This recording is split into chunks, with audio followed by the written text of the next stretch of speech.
January 7th, 2023, Orlando, Florida. My first speedcubing competition. A competition just as legendary as its name, Pegasus. Hey, it's Sam, and today I'm going to be talking about my experience in my first speedcubing competition, which was on January 7th of 2023. This video is quite overdue considering that the competition occurred 4 months ago at this point, but better late than never. Firstly, I would like to show you a picture that I think shows quite well how I felt at the competition. Just kidding, I don't know what this face was. I was trying to smile, but I guess it didn't really come out as I intended. Nonetheless, this face will go into the history books. This competition had a multitude of events, with 2x2, 3x3, 4x4, 5x5, blindfolded, and clock. The competition had 200 competitors. I'm going to start off by talking about the events that I competed in, my results, and how I felt going into them. Let's start with 3x3. Firstly, my expectations for 3x3. I was coming in set on a 17 to 18 second average. I was hoping, but I wasn't totally sure that I would be making it to second round. You had to be top 60s to make it to second round. According to most of the people I asked, they said that you would only need to be sub 20 to make it to second round. But looking at the size sheet, I wasn't so sure, and I knew that I'd probably have to be a good deal faster.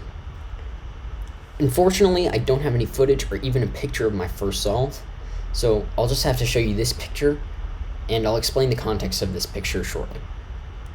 My first solve was 22.47, a very bad start. Nowadays, those kinds of times are devastating, but even then, they were pretty bad. Everything had gone wrong with that solve, ever since the warm-up. When my judge asked me if I was ready, I wasn't focusing on that, and I was just focusing on my warm-up, so I told him I was ready. Fortunately, I was able to stop my judge before he pulled the cover, and he was super smooth and cool about it. He let me have the second chance that I needed. Regardless, it was still a bad solve, the 22.47. My judge could see that I was pretty bummed out about it, so he gave me some encouraging words and told me that I would do better next time. As we'll see, he was right. After the average, I was so happy with my results, and I felt that he had really impacted my solving on that day. So I went ahead and took a picture with him, and this is that.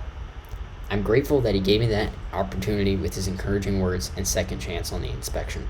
He's an awesome judge, and I hope everybody takes after his judging style. During my second solve, I got a 16.43. This was a good solve. Unfortunately, just like my 22.47, I don't have footage for it, but I do have this picture.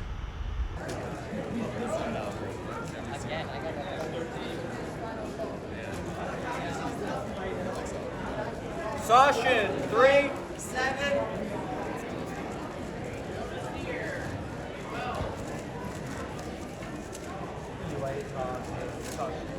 Caution, station 3.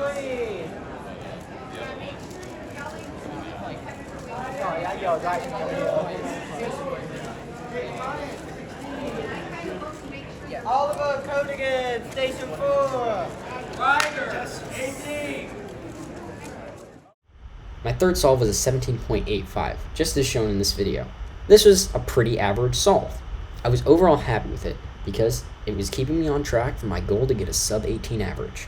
0-5.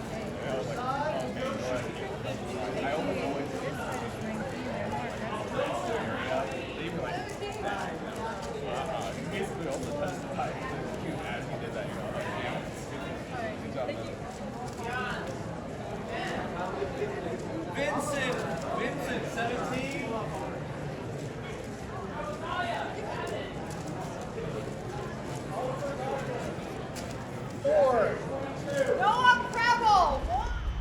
My fourth solve was an 18.002.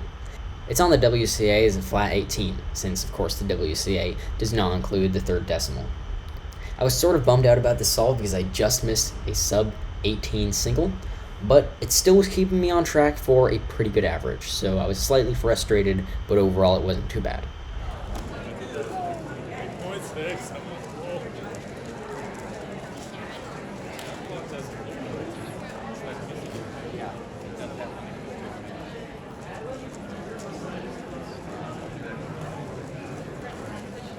You have to take your cue.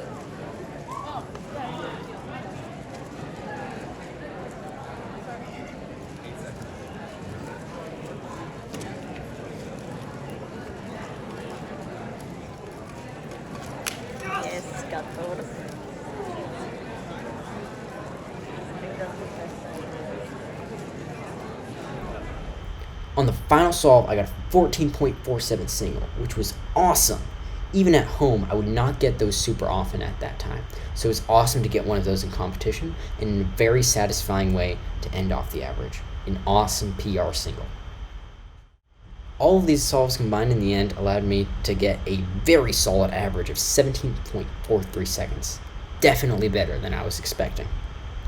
At this point, I was pretty confident that I would make it to second round, because everybody's estimations were that you only need sub 20, even though after my studying of the psych sheet, I thought that I would need to be a little bit faster, this definitely seemed in range. After all the groups had gone through and I checked, I was in 66th place. You needed to be in top 60 to make it to second round. I was pretty frustrated because I'd come so close. I had come less than 0.5 seconds of my average away from second round. But I tried not to let it get to me. I still had 2 more fence that I had to try my hardest on. So next came 2x2. For 2x2, I had expectations of a 4 to 6 second average. I didn't practice 2x2 much, nor do I practice 2x2 much, but I know full CLO, sort of. I only have footage for 3 of my 5 2x2 solves, 2 of which were my worst solves and 1 of which was my best ones. So I'll show them in chronological order. Before I show those, I got a 16.21 and an 8.53. Jeffrey Searle. 6.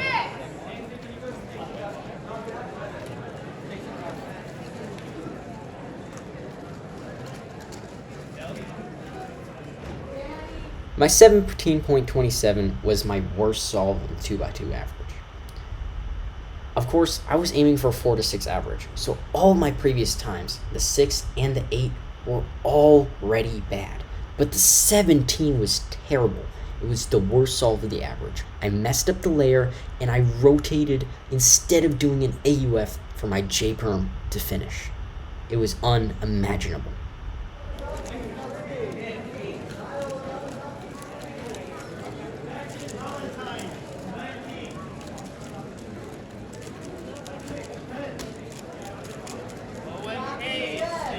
Then, in my next solve, I got a 14.95.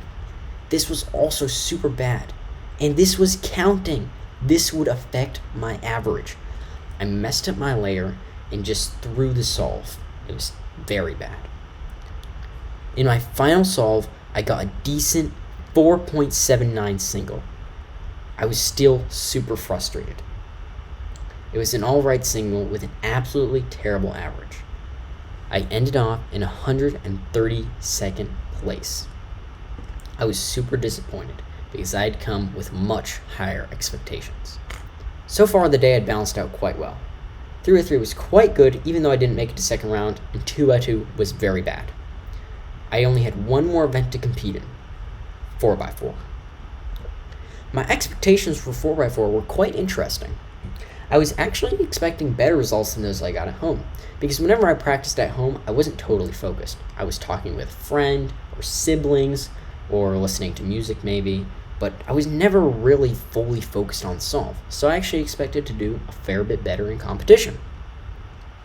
And I was not totally wrong. Nonetheless, I didn't expect to make cutoff because I was averaging around mid 230 at home at the time.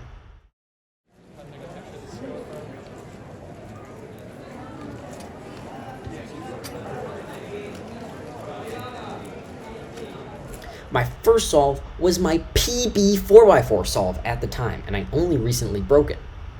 It was a 2 minute and 4.2 second solve. It was only 0.3 seconds faster than my previous PB single. I was absolutely blown away because even though I expected good results, I did not expect a PB. I was super happy with this. I went into my second solve, and it was pretty obvious that it was going to be nowhere near the level of my first solve. But it was not going to be terrible. Until it was. In the end, I thought I had PLL parity, but in fact, it was that I had messed up my color scheme all the way from the beginning, switching the white and yellow centers. This made me DNF before I was able to stop it. I absolutely threw my second solve worse than anything else. After competing, I settled down. I talked to people and met some more or less popular cubers that you might have heard of. I witnessed Tommy Cherry's clock North American record single of 2.97 seconds. It was pretty awesome. I also got him to sign my timer, which I've made a video about. If you haven't seen that, then you should go check that out in the card in the top right. In addition to Tommy Cherry, I got to meet Soup Timmy, who was dressed up as Albert Einstein, Cubing with Alex, and Tebow Cubes. All of these guys signed my timer, so now I have a pretty good amount of signatures on my timer.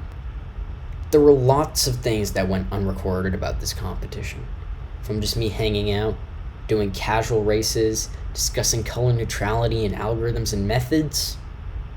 Everything about the competition was great.